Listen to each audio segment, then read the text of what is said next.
SS Rajamouli దర్శకత్వంలో super star Mahesh Babu హీరోగా తెరకెక్కుతున్న most awaited fun world adventurous project Varanasi మూవీకి సంబంధించిన లేటెస్ట్ అప్డేట్స్.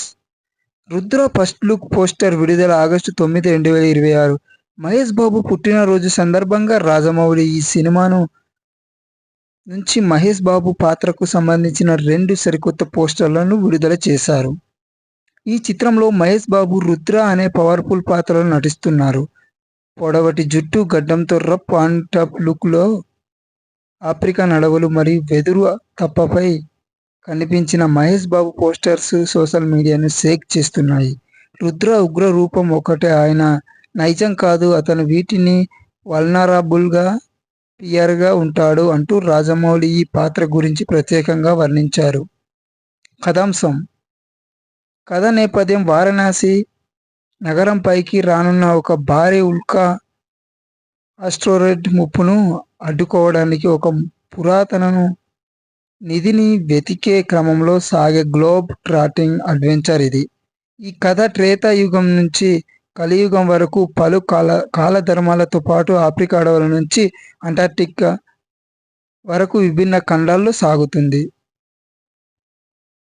ఇందులో మహేష్ బాబు పురాణ సంబంధిత యోధుడిగా, పురావస్తు శాస్త్రవేత్త, ఆర్చియాలజిస్ట్ ద్విపాత్రాభినయం చేస్తున్నట్టు సమాచారం. ఇందులో ఆయన శ్రీరాముడి గెటప్లో కూడా కనిపించనున్నారు.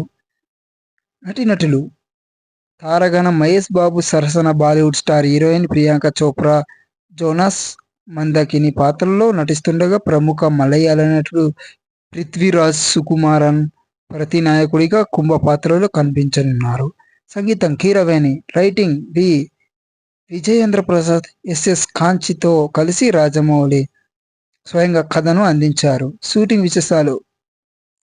అంతర్జాతీయ రికార్డు అత్యంత భారీ బడ్జెట్తో సుమారు 1,400 కోట్లు తెరకెక్కుతున్న ఈ సినిమా కోసం హాలీవుడ్ రేంజ్ టెక్నికల్ వాల్యూషన్ వాడుతున్నారు. అంతేకాదు అంటార్క్టికాలోని రాస్ ఐస్ సెల్స్ ప్రాంతంలో షూటింగ్ జరుపుకున్న మొట్టమొదటి భారతీయ చిత్రం ఇది రికార్డు సృష్టించింది. IMAX format. ఈ చిత్రాన్ని 1.43.1 ఐమాక్స్ ఫార్మాట్లో సరికొత్త టెక్నాలజీతో షూట్ చేస్తున్నారు.